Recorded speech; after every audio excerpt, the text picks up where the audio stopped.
August 7, 1944. Avranches, France. The summer sun beats down on a converted farmhouse serving as 3rd Army's forward command post. Inside, a man in cavalry boots and ivory-handled pistols stands hunched over a map table littered with reconnaissance photos, status reports, and coffee stains from 3 sleepless nights. General George S. Patton, Jr., traces his finger along the French roads leading east, not toward Paris, toward Germany. "We're not stopping," he says to no one in particular. "Not now, not ever." 300 miles north, in a meticulously organized caravan headquarters near Caen, another man studies the same theater of operations. Field Marshal Bernard Law Montgomery sits in pressed battle dress, his black beret at a precise angle, annotating his planning documents with methodical precision. He has not slept well either, but Montgomery never appears rattled, never rushed, never uncertain. The plan, he tells his staff officers, will proceed according to schedule, no faster, no slower. 2 men, 2 philosophies, 2 massive egos that will clash repeatedly over the next 9 months. Their mutual contempt will create diplomatic nightmares for Supreme Allied Commander General Dwight D. Eisenhower. Their competitive rage will cost thousands of lives and waste millions of gallons of precious fuel in redundant operations. And their relentless, toxic rivalry will help destroy Nazi Germany. This is the story of the race to Berlin, of 2 commanders who despised each other so completely that they pushed their armies to breaking point just to prove the other wrong, of the Supreme Commander who learned to weaponize that hatred for the Allied cause. Just keep moving, that was Patton's philosophy. Those 3 words would become the defining tension of the Western Front's final year. The friction had been building since North Africa. Sicily made it personal. Montgomery had accused Patton of glory-seeking after the American general's unauthorized dash to Messina. Patton had called Montgomery a tired little fart who moved his armies like he was afraid they might break. But in August 1944, the gloves came off entirely. Patton's 3rd Army had become operational on August 1, immediately following the Normandy breakout at Operation Cobra. In 6 days, his forces advanced nearly 100 miles. The German 7th Army was disintegrating. Entire Wehrmacht divisions surrendered to whoever reached them first. Roads were clogged with burning vehicles and abandoned equipment. "Sir, we're outrunning our supply lines," Major General Hugh Gaffey warned Patton during a roadside briefing. "Then we'll use German supplies." "What about fuel?" "Siphon it from captured trucks, from dead tanks, from abandoned depots." Patton jabbed his swagger stick at the map. "I don't care where you find it, just keep moving." Montgomery, meanwhile, was grinding through the Caen sector at a rate of 2 miles per day. His British and Canadian forces faced the bulk of German armor, that was true. His casualties were appalling, that was also true, but his caution infuriated Patton and bewildered Eisenhower's staff. "Monty's fighting a different war," Patton snarled during a phone call with General Omar Bradley on August 9. "A 1918 war, set-piece attacks, artillery preparation, tea breaks." The comment reached Montgomery within 48 hours. His response, delivered to his aide-de-camp, was characteristically icy. "Patton fights like a cowboy. Cowboys are splendid for rodeos, less useful for winning wars." By August 13, the Falaise Pocket was forming. German forces were trapped between American forces pushing north and British-Canadian forces pushing south. It should have been total annihilation, the largest encirclement since Stalingrad. But the gap remained open too long. Montgomery moved methodically. Patton was ordered to halt at Argenton to avoid friendly fire incidents, with Allied forces converging from multiple directions. Between 20,000 and 50,000 German soldiers escaped through that gap. Patton stood at his command post, watching the reports come in, watching the enemy slip away. "Halt," he crumpled the order in his fist. "We should be in Paris by now. We should be at the Rhine." "Just keep moving," the words had become his curse. September 1, 1944. SHAEF headquarters, Granville, France. General Eisenhower calls a conference that would determine the future of the European campaign. Every major commander attends. The tension is suffocating. The question, how do we invade Germany? Montgomery arrives with a bold proposal. A single concentrated thrust through the Low Countries, across the Rhine at Arnhem, into the Ruhr industrial heartland. He calls it a dagger aimed at Germany's heart. He wants all available supplies, all available transport, all available fuel, and he wants overall ground command. Patton nearly explodes. "You want us to sit on our hands while you siphon off every gallon of gasoline on the continent." "I want to win the war before winter," Montgomery replies coolly. Your method will take until 1946. My method moves 50 miles a day. Toward what? Montgomery lines forward. Toward a supply crisis you cannot sustain. Eisenhower intervenes before the argument turns physical. His decision attempts to satisfy both men. It satisfies neither.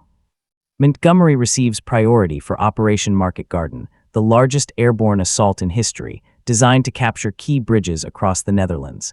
Patton receives permission to continue advancing, but with reduced fuel allocations. Reduced, Patton stares at the order. How reduced? 40%, General. Patton lights a cigar. His hands are shaking, not from fear, from rage. That son of a bitch, he says quietly. He's killing my army to prove a point.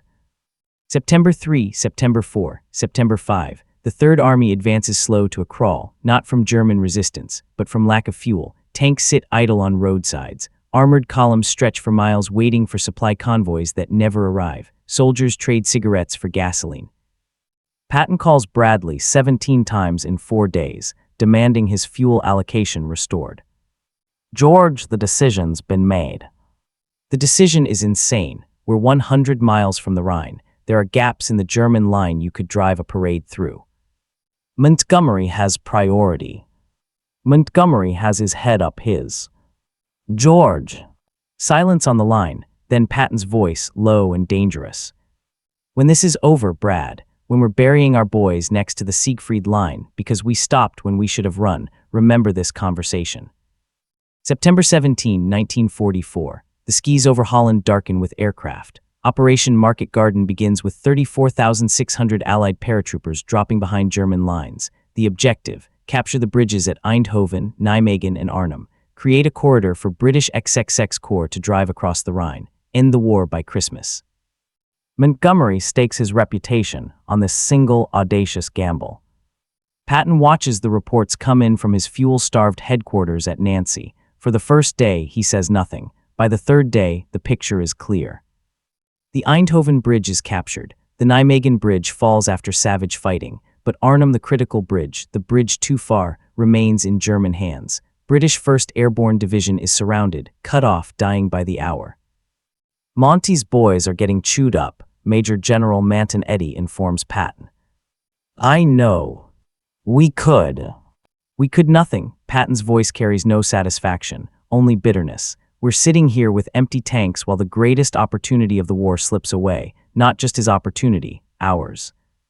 By September 25, Operation Market Garden is over. 1st Airborne Division has lost nearly 8,000 men killed, wounded, or captured at Arnhem. The bridge remains in German hands. The Rhine is uncrossed. Montgomery spins the operation as 90% successful. Patton's response, delivered to his staff, is immortalized in every Third Army veteran's memory. 90% successful means 0% victorious. There's no bridge across the Rhine. Monty's still stuck in Holland, and we're still out of gas. He pauses, stares at his map. When I get my fuel back, I'm going to show the world what happens when you just keep moving. While Patton raged and Montgomery regrouped, the German High Command watched the Western Front with growing confusion. At Oberkommando der Wehrmacht headquarters in East Prussia, Field Marshal Wilhelm Keitel and General Alfred Jodl studied the Allied disposition with equal measures of concern and hope. The Americans attack like men possessed, Jodl observed during a September 28 briefing with Adolf Hitler. No coordination, no patience, they simply charge. And the British? Hitler asked. Methodical, predictable, Montgomery prepares his attacks like set-piece theater productions. We know where he will strike weeks in advance. This observation was not comfort, it was opportunity. Colonel General Hans Krebs, Army Chief of Staff, developed the insight further. If we can exploit the gap between their philosophies, between American impatience and British caution, we can create confusion in their command. The strategy was simple: delay Montgomery with local counterattacks at obvious defensive points, force Patton to outrun his supplies by offering weak resistance along his axis of advance, then striking his flanks when his logistics collapsed. They hate each other, Krebs noted. Their hatred is our greatest weapon. He was wrong. Their hatred would become Eisenhower's greatest weapon. Throughout October and November, as the German army reorganized behind the Siegfried Line, Eisenhower made a decision that his historians would later call brilliant and his contemporaries called insane. He would give both men what they wanted, partially, simultaneously. Montgomery received authorization for a November offensive toward the Ruhr. Patton received increased fuel allocations for an offensive toward the Saar. "You're feeding their competition deliberately," General Walter Bedell Smith, Eisenhower's chief of staff, observed. "I'm motivating them. You're creating a horse race." Eisenhower smiled wearily. "Beadle, I've tried diplomacy. I've tried orders. I've tried appeals to their patriotism. Nothing works except one thing: they both want to beat the other to Berlin. What happens when one of them gets there? Then the war is over, and I'll deal with their egos at peacetime." December 16, 1944, the Ardennes Forest, 5:30 a.m. 200,000 German soldiers emerge from the morning fog, 25 divisions, 1,500 tanks, the greatest German offensive in the West since 1940. The Battle of the Bulge begins. Within 48 hours, American lines across an 85-mile front have collapsed. The 106th Infantry Division effectively ceases to exist. The 28th Division is shattered. German panzers are racing toward Antwerp, threatening to split the Allied armies in half. Eisenhower calls an emergency conference at Verdun on December 19. The atmosphere is grim. Some officers speak of evacuation scenarios. Patton arrives chewing a cigar. "The present situation," Eisenhower begins, "is to be regarded as one of opportunity for us and not of disaster." Silence. Everyone looks at the map. The bulge is growing larger by the hour. "George," Eisenhower says quietly, "how soon can you disengage from the Saar and attack north to relieve Bastogne?" Patton doesn't hesitate. 48 hours. The room erupts. "That's impossible. You can't pivot 3 divisions in 2 days. The logistics alone." "I can do it in 48 hours, Patton repeats. Eisenhower stares at him. "George, this isn't the time for theater." "I'm not offering theater, Ike. I'm offering you Bastogne. 3 divisions, 133,000 men, a 90-degree pivot under combat conditions, through frozen roads, enemy air interdiction, and supply lines stretched beyond reason." Patton had already planned for it, days before the conference. He had anticipated a German attack. He had prepositioned his staff. He had drawn up contingency orders for exactly this scenario.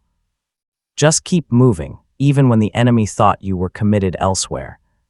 December 22, Bastogne is surrounded. The 101st Airborne Division and elements of the 10th Armored Division hold the town against overwhelming odds. German commanders demand their surrender. General Anthony McAuliffe's reply becomes legend: "Nuts." But legend doesn't stop artillery, and Bastogne's ammunition is running out. December 26, 4:50 p.m., lead elements of Patton's 4th Armored Division, Task Force Abrams, commanded by Lieutenant Colonel Creighton Abrams, smash through German lines at Assenois. The siege of Bastogne is broken. Patton had done the impossible in 48 hours, exactly as promised. But Montgomery would have his moment too. As the Bulge crisis deepened, Eisenhower made a controversial decision. He temporarily placed American forces north of the penetration under Montgomery's command. It was logistically sound. Montgomery was closer. Communication lines were compromised. Coordination was essential. The Americans resented it deeply. Montgomery made it worse at a January 7 press conference, when he suggested that British forces had tidied up the American sector and that he had personally headed off the German offensive. The reaction was volcanic. Bradley threatened to resign. Patton called Montgomery a little limey bastard. Even the normally diplomatic Eisenhower drafted a message to the combined chiefs of staff that amounted to an ultimatum: Montgomery or me. Churchill intervened. Montgomery issued a grudging clarification. The alliance held.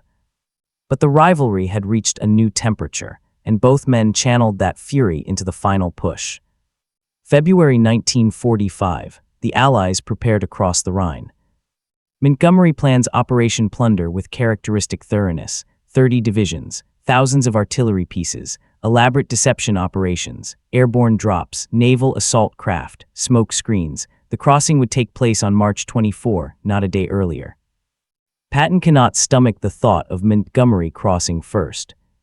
"We're going to beat him across," he tells Major General Eddy on March 7. "Sir, we don't have the resources for a set-piece river crossing." "Then we won't do a set-piece crossing."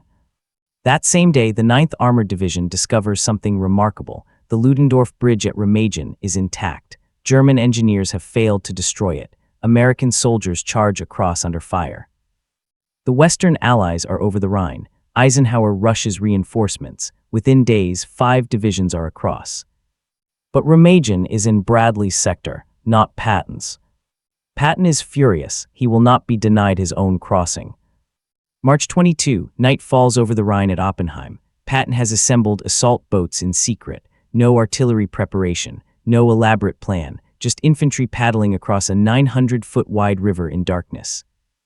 The 5th Division crosses. The Germans are caught completely off guard. Casualties are minimal. By dawn, American soldiers are fanning out on the eastern bank. Patton crosses the bridge himself the next morning, stops midway, unzips his fly. "I've been waiting a long time to do this," he announces to the assembled photographers. "I'm going to piss in the Rhine." He does. Later that day, he calls Bradley. "Brad, for God's sake, tell the world we're across. I want the whole world to know 3rd Army made it before Monty starts across." Montgomery's Operation Plunder begins on March 24, 32 hours after Patton's crossing. It is meticulously executed, massively supported, and tactically flawless. It is also second. April 1945. The German Reich is dying. The Western Allies race eastward at speeds not seen since the breakout from Normandy. Patton's 3rd Army advances 50 miles in a single day, then 60, then 70. His forward elements capture airfields, liberate concentration camps, and accept the surrender of entire German corps. "We can be in Berlin in 2 weeks, Patton cables SHAF on April 10. The reply comes not from Eisenhower, not from Bradley, from Washington. Berlin would not be an American objective. The decision had been made months earlier, at Yalta and subsequent conferences. Berlin would fall within the Soviet zone of occupation. The political boundaries had been set. Eisenhower, ever the coalition commander, would not sacrifice American lives for territory that would be surrendered to Stalin in the peace. Patton is incandescent. "We're going to let the communists have Berlin, after everything we've done, after everything these boys have died for." It's a political decision, George. It's a cowardly decision. It's not my decision to overrule. Montgomery faces the same frustration from a different direction. His 21st Army Group is racing across northern Germany toward Denmark, toward the German naval bases, toward the German forces facing the Soviets. Berlin is tantalizingly close. But Montgomery is also held back. "The Russians will take casualties we're unwilling to suffer," British Prime Minister Winston Churchill admits privately. "Berlin will cost them 250,000 men. Let them pay the price." For different reasons, through different chains of command, both Patton and Montgomery are denied the ultimate prize. May 7, 1945, Germany surrenders. Patton stands at 3rd Army headquarters in Regensburg. The war is over. His army has advanced farther and faster than any army in history. 281,000 enemy dead, 386,000 wounded, 1,280,000 captured. But he did not reach Berlin. Montgomery stands at 21st Army Group headquarters on Lüneburg Heath. He personally accepts the surrender of all German forces in northern Germany, Holland, and Denmark. His signature appears on one of the most significant military documents of the 20th century. But he did not reach Berlin either. Neither man ever spoke to the other again after VE Day. The historical verdict on the Patton-Montgomery rivalry has shifted over 8 decades. Immediately after the war, Montgomery's reputation stood higher in official circles. He received his field marshal's baton, became chief of the Imperial General Staff, and was made first Viscount Montgomery of Alamein. His memoirs were diplomatic masterpieces that largely omitted his American rival. Patton died in a car accident in December 1945, never completing his own memoir. His legacy was preserved in fragments, colorful quotes, dramatic photographs, the profane genius of his tactical instincts. But historians eventually reached different conclusions. Patton was the most aggressive corps and army commander America produced, noted military historian Martin Blumenson. He understood armored warfare at a visceral level that few commanders ever achieve. Montgomery was magnificent at set-piece battles, British historian Max Hastings observed, but his caution cost opportunities that should not have been missed. Eisenhower, writing in his own memoirs, offered the most balanced assessment. Both Patton and Montgomery were indispensable, and both were impossible. I learned to use their talents while minimizing their friction. It was perhaps the most exhausting diplomatic task of my career, more difficult than dealing with Churchill, de Gaulle, or Stalin. The numbers support Eisenhower's management strategy. Between June 1944 and May 1945, the Western Allies advanced over 600 miles into German territory. They captured or destroyed 180 German divisions. They liberated 4 countries. They contributed decisively to ending the most destructive war in human history. Some historians argue that Patton's speed alone could have ended the war months earlier if he had received Montgomery's fuel allocations in September 1944. The war might have ended before the Holocaust's final spasm, before the Battle of the Bulge, before the firebombing of Dresden. Others argue that Montgomery's methodical approach prevented catastrophic overextension, that without his caution, the Allied advance might have collapsed into the same disaster that swallowed German armies in Russia. The truth likely lies somewhere between. What remains incontestable is that Eisenhower took 2 brilliant, egomaniacal, mutually hostile commanders and transformed their hatred into horsepower. He let them race. He let them compete. He let them despise each other, so long as they channeled that energy toward Germany. The rivalry was toxic, it was petty, it wasted resources and cost lives. It also won the war. August 7, 1945, exactly 1 year after Patton stood in that farmhouse at Avranches, tracing routes to Berlin on a battle-worn map. The war in Europe is over. Patton commands occupation forces in Bavaria. He is bored, restless, already feuding with military government policies, with denazification procedures, with every bureaucrat who fails to understand what warriors are meant to do. He receives a letter from an old friend, asking about the rivalry with Montgomery. Patton dictates his reply. Monty and I never agreed on a single thing except this. The only thing that mattered was beating the Germans. He had his way of doing it. I had mine. We both thought the other was wrong. We both thought the other was a damned fool. He pauses, lights a cigar, stares out the window at a Germany in ruins, conquered by Allied armies that had done the impossible. But we both kept moving, and in the end, that was enough. Just keep moving. Those 3 words carried 2 hostile armies from Normandy to the heart of Nazi Germany. They captured the essence of a conflict between 2 towering egos that ultimately served a purpose greater than either man could acknowledge. Patton wanted to race to Berlin. Montgomery wanted to march methodically into history. Neither reached the city they had spent a year pursuing. But their rivalry, petty, personal, and poisonous, became the engine that drove the Allied victory. It was not elegant. It was not efficient. It was not the brotherhood of arms that propaganda posters depicted. It was simply, brutally, undeniably effective. And somewhere in the calculus of history, that had to be enough.